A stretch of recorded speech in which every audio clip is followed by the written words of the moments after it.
I built a 6-figure business, and here are the things I did. I'm going to touch on 4 discussion points, but before I get into that, I'm just going to go all the way back to how this started. So many years ago, I think it would have been around 2014, 2015. I decided to learn how to sew. So it was just one of those hobbies that something you want to do when you finish work, or just think something to keep yourself busy. So I just thought of, okay, I'll just start learning how to sew, because then I used to work a corporate role, a 9 to 5 job, and I needed something to do when I got back from work, because obviously it's in the UK. I didn't have a lot of friends, adulthood and stuff. So I decided to pick up sewing. I started learning. So there are courses online, so you had to like go to a platform and you subscribe to the platform, and then you pick up a few things. I also went to University of Arts London for like a 6 weeks learn how to make a skirt course. And there are also places in Manchester where I'll go on the weekends and I'll do like a 6 hours or 4 hours, learn how to make stuff. So I went to like so many different places to learn how to start sewing. Now, before I got into sewing, the main reason why I started was I used to have a blog, Adventure Meets Designer. The blog is still active, but I have not posted anything in years. So I used to have a blog, and I just liked the whole fashion, like getting dressed. There are a lot of things I saw online that I knew I could, I'd like to make this myself, and I went to check, I want to order this. I checked the cost, it was so expensive. I'm like, if I could make it myself, it would make things so much easy. So that's where the whole thought process there from. And also I went to African Fashion Week London with a friend I used to work with back in the days, and the whole lot for fashion just skyrocketed. So I got my first sewing machine. I just got into it. I mean, this is a very expensive hobby. If you've gotten into sewing at any point and it's just a hobby, you would know how expensive it is. Like buying fabrics, haberdasheries, machines and everything. It was an expensive and a fun hobby at the same time.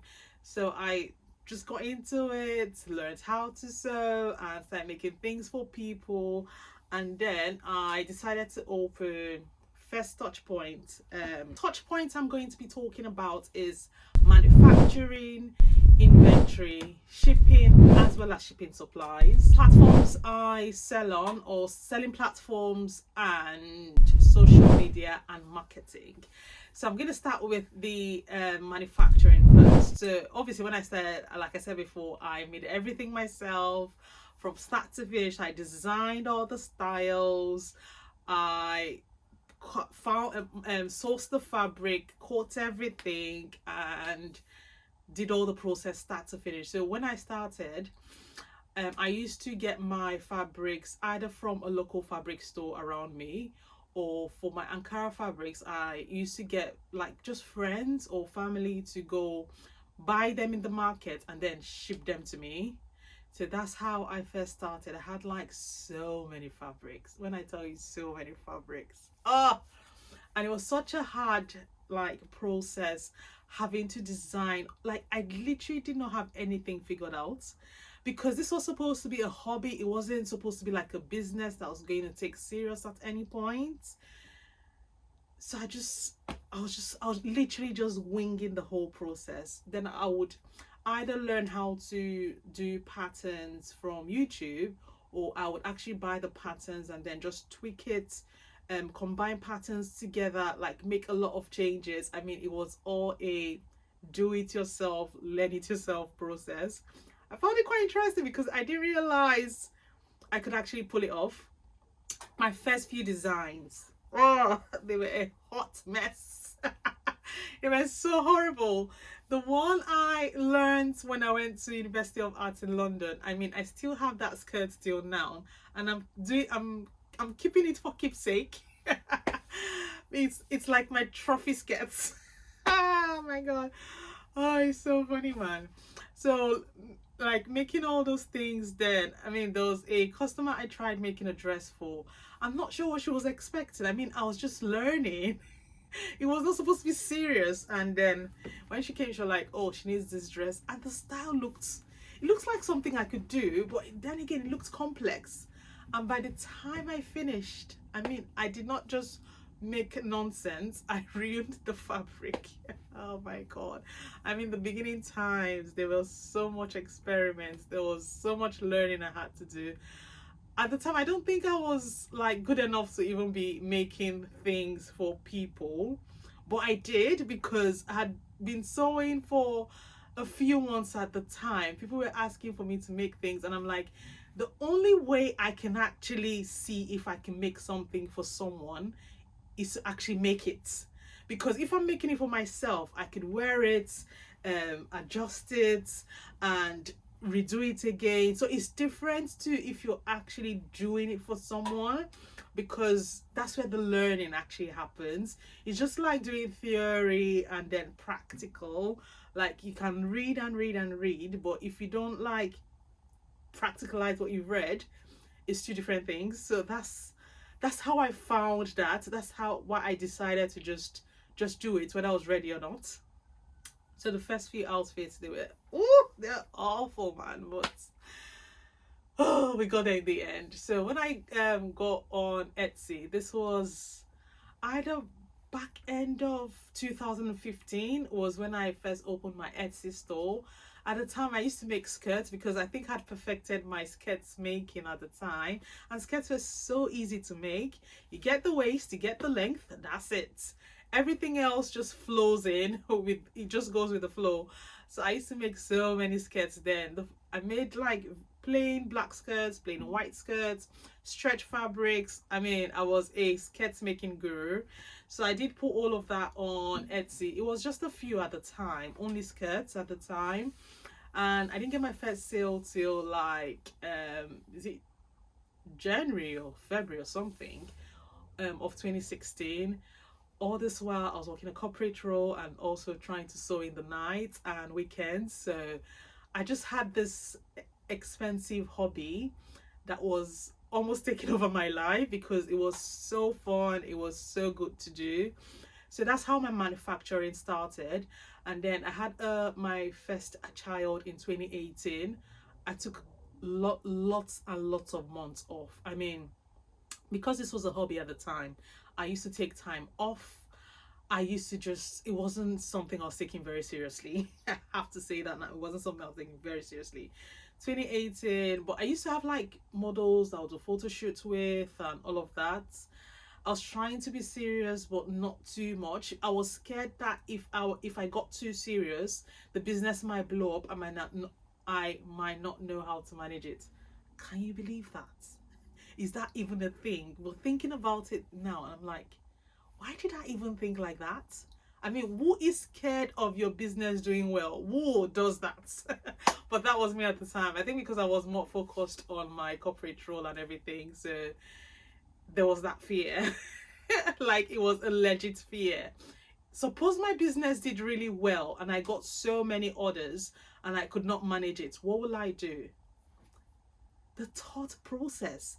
I mean, can we just do well first and then we'll figure the rest out? But anyway, so that was that one. Look, I was literally just winging the whole thing at the time. Okay, so that's how manufacturing started. And then by 2019, I was on the path where I knew that I wanted to start taking this business a bit more seriously. So I outsourced my sewing because by now we started getting like so many orders. I could not manage it myself because I had a full-time job. I also had a baby to look after and I didn't want to keep going on holidays or taking time off work or taking time off this side hustle at the time. So I decided to outsource it. So there was a point where I went to Nigeria for about 8 weeks to learn how to sew. Now, the person that taught me how to sew at that time was also the person that I decided to get in touch with to do like samples and then assist in my production process. So this was 2019. I also did my first London pop-up at the time. I don't think it really went well, if I have to be honest. I don't think I put in a lot of effort or a lot of energy into that pop-up, obviously because I still had a 1-year-old baby that I was looking after. I still had a full-time job that I was doing, so I outsourced all of the getting everything prepped, the marketing and all of that. But the person I outsourced it to, I mean, they did what they could do. I think I just needed to be responsible for promoting that the pop-up was happening and all of that, which I didn't really do a good job on. We got a few thousands, but I was expecting a lot more than what we got. But anyways, that was 2019, and then 2020 COVID happened, and we just slowed all the way down. I lost my corporate role. I had a baby I was looking after as well, and my side hustle, I just took a long break from it because I just needed to focus and see what I wanted to do with myself going forward. But then what manufacturing process, that's how it happened, how I started making it myself and then started outsourcing it. So next bit is selling platform. So I did mention at some point that I started with Etsy, putting stuff on Etsy, and then I just grew the amount of product I was putting on Etsy. I started making dresses and trousers and jumpsuits and all of this. I was putting them on Etsy. So if I could perfect making all of them, I would draw the patterns, cut them into sizes. So as soon as somebody orders a size 12, for example, I will pick up the size 12 pattern, cut it on the fabric, sew it all out, and ship it to the customer. So that's how I was doing my platform was mostly on Etsy, and I sold on Etsy for the longest time. I think it was a lot easier because Etsy did the driving traffic for you. You didn't need to do much as long as your products were good. They were SEO, like you could. They were, what's the SEO word? That's that one. Yeah. They could find you on Etsy. Your pictures were clear and all of that. One thing I can say for the most part, I did take a lot of good pictures. I could say that for a fact. So either I'm taking pictures myself. I had a camera. I had like 2 cameras to be precise. So it's either I take pictures myself, or I got a professional photographer to take the pictures and then they send it to me. So when it comes to pictures and putting on the platform, I always made sure that even though this was supposed to be a hobby, or it wasn't something I was taking very seriously at the time, I still made sure that the pictures were good. Only because the only way the customer can see what they are purchasing is by the picture quality being at its best. Picture speaks 1,000 words. I think that's what they used to say, or is that what they still say? So my picture quality, I always made sure it was a spot on. So that was certain. So 2020, at the time I had lost my contract role, my business had kind of slowed down, and everything. I decided at that time that I was going to start a Shopify I was going to start a website on Shopify, only because fees on Etsy was like ridiculously getting really high and all of that. So I just thought I would start, and I wanted the brand name .com, like an actual, not on the Etsy platform, like my own website. I wanted something that was my own, because if at any point Etsy decides to kick you out from their platform, or you get any whatever, you're basically screwed. So I wanted something that was mine. And because this was 2020 and I decided that I wanted to take the business a bit more seriously, that's when I decided that we need to actually get on this Shopify thing for real now. So I started posting a lot more on Shopify, updated all the products on there. I moved all my emails from Etsy onto Shopify. The ones that were happy to join, that's fine. I think I still have a few customers that I moved from Etsy over to Shopify. I put them on spreadsheets and I then imported them into Etsy. And then I just started that way with my selling platform. So at the moment now, I still use Etsy and I also use Shopify. So moving on to shipping and shipping supplies. So with shipping, at the time, I did not even know how to do the whole shipping thing because a lot of things were not online. You would actually go into the post office, weigh the item to get an idea of what the cost of shipping was going to be. It was only in the last 2 or 3 years that I started doing things on the post office portal, which I didn't used to do before. Can you imagine? So I would go to the post office, get what the weight was, and then I would come back and adjust my what's it called? Adjust my shipping fees that way, so I'm not running out of loss and the customer is paying for the right shipping fees without any issues. I used the post office for the longest time. It was only not very long after I started using, so around like 2021 I started using DHL. Those guys are mad expensive. I mean, they are very reliable, but their cost is, so you put the actual weight, you put everything, and then it can show you that is £15 to ship to, what country is it now? Maybe to ship to Paris as an example. And then in a month's time, they can come back and tell you that it's no longer £15. They will now charge you £28 or something ridiculous like that. I'm like, do you realize that the customer has finished paying for the shipping? They've won the dress, they've done everything. I can't go back to say, please, can you pay the remaining £13 that you're owing because I need to pay DHL? I mean, the cost just, it was just ridiculous how the cost they showed online and the final cost always just doubled or tripled. It was so tiring. Like, oh God. I mean, DHL drained me. They almost bankrupted me. But I know they said something about is it volumetric weight and something else that did not make any sense. I mean, just use the weight. What are we talking volumetric weight here for? Okay. Anyway, so that was DHL trying to mess us up. So we did DPD for a while. I mean, when I tell you that in this whole business life, we've just winged a lot of things. I mean, you see, do you know what DPD did? They stressed me out.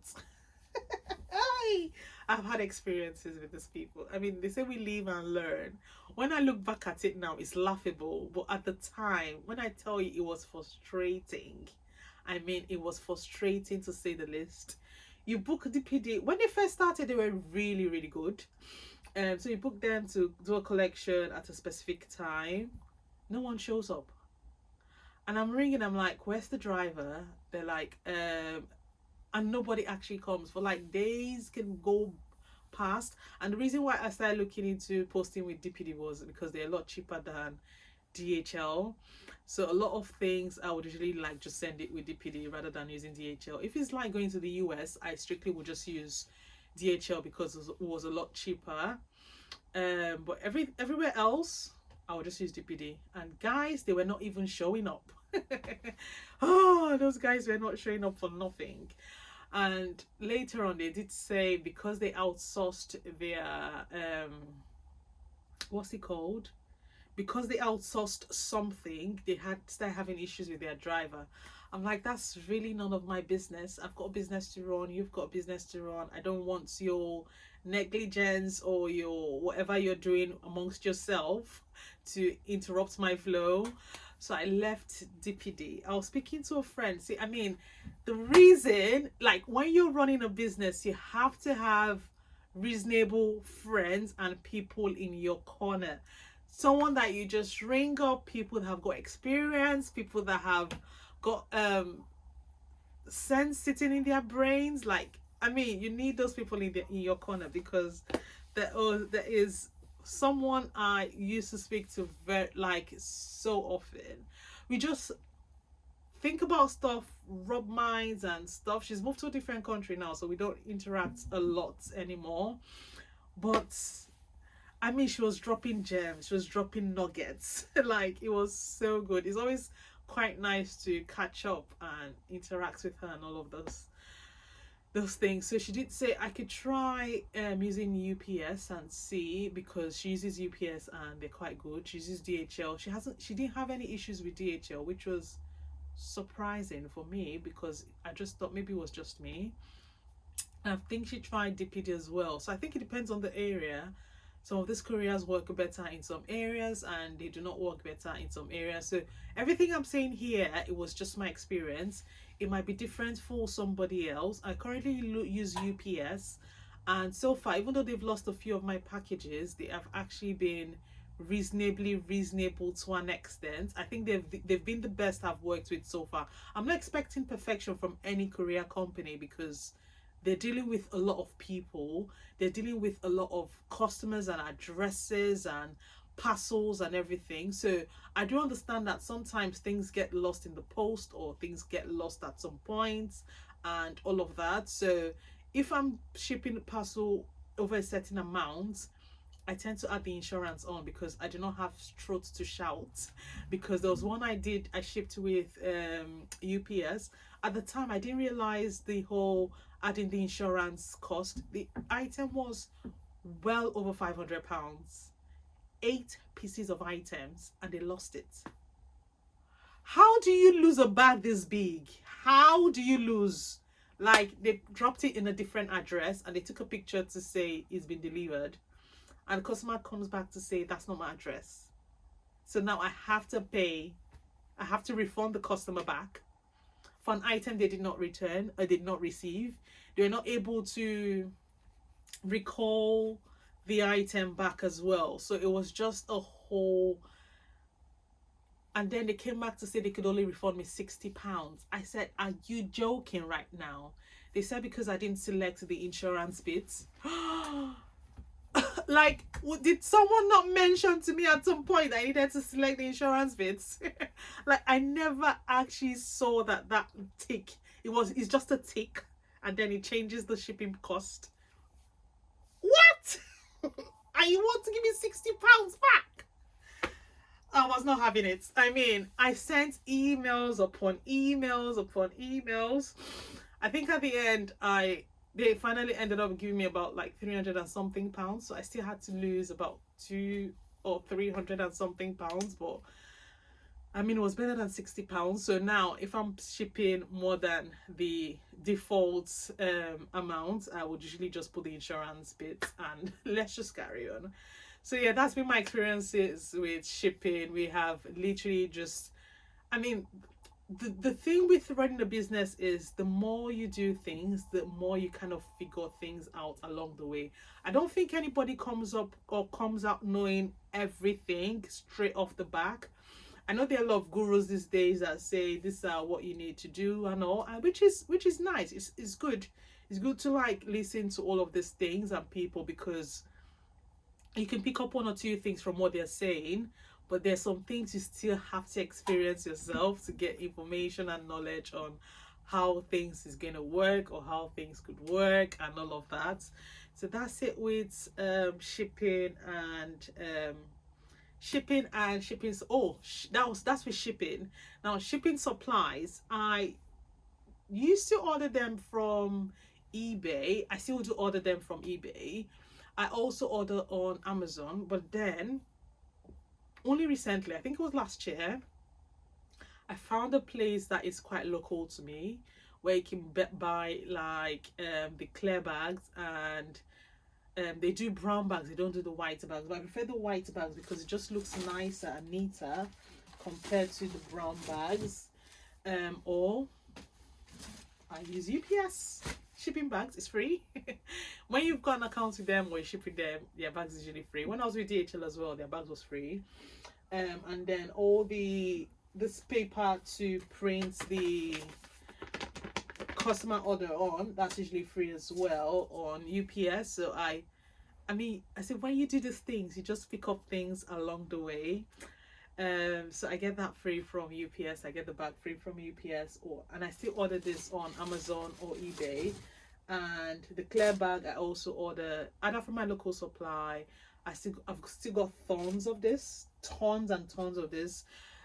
I get that from Amazon, from eBay, or cheapest option from my local supply, and it's beautiful that way. I mean, I've just figured these things out over the years. Over the years, I've just figured it out, and it's just gone on well from there. Okay, so that's shipping supplies. Now with inventory. Ooh, Johnny. I mean, I am still winging this inventory thing out. So when I first started, we used to do UK4 to UK22. No, UK4 to UK18. And a lot of plus size people came for me. So I increased it to UK22, which is where I've just stopped for now. I'm thinking to add 24 and 26 at some point, only because I've still got a lot of plus size people coming for me to say their sizes are not there, they need to add the size and all of that. And so that's something we're looking to work. I just need to perfect the what's that thing? Perfect the size charts before I can get anything produced in that size. But yeah, that's how that one is for now. When I started reviewing the inventory to see what was remaining, because it looked like we had a lot of inventory, but it was mostly UK4s that were left, and I'm like, why do we have so many UK4s? So you can see on the website that we have like maybe 300 items, for example, and you can check and you see that from those 300, about 150 is only like smaller sizes, UK4, UK6, those kind of sizes. I'm like, this is ridiculous, we can't. So at some point I scrapped all the UK4. So on the website now, I think there's only like one or max 5 items that has UK4, which I'm going to let them all go at some point. We'll not do UK4 anymore because there's no point. It wasn't selling as much. I think with the African, a lot of people, I think there are very few people that are UK4s, so it didn't really work out for us to still stock a size that was not moving or was not doing well. So we scrapped all the UK4. This was like 2 years ago or so. And then in the last few weeks, I was analyzing. We've got some items that we're currently having clearance, which we're trying to clear out so that we can have new stock, new items stocked in. And it looks like we have a lot of inventory, but we don't. Because I've looked at it and I'm like, I'm seeing so many UK6 or extra smalls. I'm like, what is happening here? So what we used to do extra small then was 4 to 6. Well, that's what it still is now. So it's 4 to 6 for extra smalls, then 8 to 10 for size small. Extra small is not doing anything. UK6 is not doing, like, there's so few UK6 people, and we have so many UK6 in stock. And I'm like, what? And we have so many extra smalls. So what I've done in the last few weeks, I've tried to adjust them to a UK8, just so we don't have too many UK6 in stock. And going forward, I've said to the guys I work with, we're not stocking a UK6 anymore. If we're doing UK6, it'll be UK6/UK8, because the difference in the size is not a lot. It's like 1 or 2 inches. I can actually adjust the UK8 to be a UK6 if somebody's really desperate for a UK6. But we're gonna scrap all the UK6 now going forward. I mean, these are things you just figure out along the way. That's why when I tell you we're winging this thing, guys, literally. So UK4, UK6 is gonna go. We're just gonna start from UK8 to UK22, because then that will give us more allowance to actually add a UK24 at some point. But we'll see. That is a future project to worry about. So it's just gonna be UK8 to UK22. All our extra smalls are gonna go. So we're gonna do size small to size extra large. By the time we add our UK24, then we can now add a double XL, which would also be 24/26. So that's the current plan in place. When I tell you we're winging this, guys, we're winging it real good. I mean, you live and you learn and you make adjustments, and yeah. And the why is quite good, I'm able to not have like so many stock in that we're not able to do anything with, is because I know how to sew. I'm able to repurpose a size that doesn't work, or a size that is not any use. So like the UK6, I said I'm taking them to a UK8. Then when we had a lot of UK4s, would either take them to a UK6, or we would like unravel everything and make it like a UK10 or UK12 or UK14. Like, so we just repurposed it just so we don't have things just sitting on the shelves and collecting those. So that's how we managed to deal with our inventory. So there are a few changes from, because the main way you'd like see what you need to do with like your sizing or your inventory is just looking at your analytics. What has worked? What sizes do we need to get more of? What, you know, things like that. So I know their sizes 12, 14, 16, 18 are best seller sizes. 18, 20, like they're really good, this thing. So going forward, when we're ordering, if we're doing like, as an example, one maybe like 2 of all the sizes, we will make like 4 of those sizes that are doing really well. So we're going to just triple or whatever, quadruple the sizes that are doing well, because then we know they would sell quite quickly. So these are things we have just picked up along the way, because no one really knows everything. We're literally all just winging this thing or figuring things out as we go. So that's how we do our inventory. Last but not the least is social media and marketing. Guys, this is the bit where anyone that says they figured out their social media and their marketing, I don't think so. I mean, it might sound like they know what they're doing. They know to an extent, and they can like coach or teach people that do not know up to what they know, but there's still so much to know. I mean, in the school of social media and marketing, you have to be a constant learner, a constant constant student, because you cannot always know everything. Platform changes, algorithm changes, things changes, technology changes, so you have to be on top of things, on top of trend. The moment you think you know something else happens. The moment you think you have known that thing, something else happens. So when we started running ads at the time, I thought I had nailed the running ads strategy, and guess what? They decided to change the whole running ads thing. I mean, running ads then, it was so much easy. So like, when I tell you it was easy peasy, it was easy peasy. Now there's so much figuring you have to do. Lookalike audiences don't work as good as they used to do. It's just a lot of figuring out. It's so much. Now with social media and marketing, we are mostly active on Instagram. We tend to do like 2 to 3 posts daily on Instagram, at the minimum 1 post a day on Instagram. I post on TikTok in the last few weeks or months, not as frequently, but yes, we still do post on TikTok. We've had a few sales on TikTok shop, but not a lot. We post on Pinterest and Facebook. Things on Instagram sometimes automatically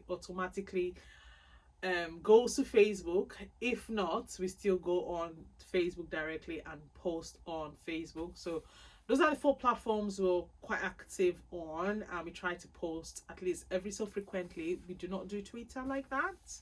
I don't know if we need to start doing Twitter, but it's called X now or something, isn't it? I'm not even following that platform for nothing. We used to post on there before, but not really.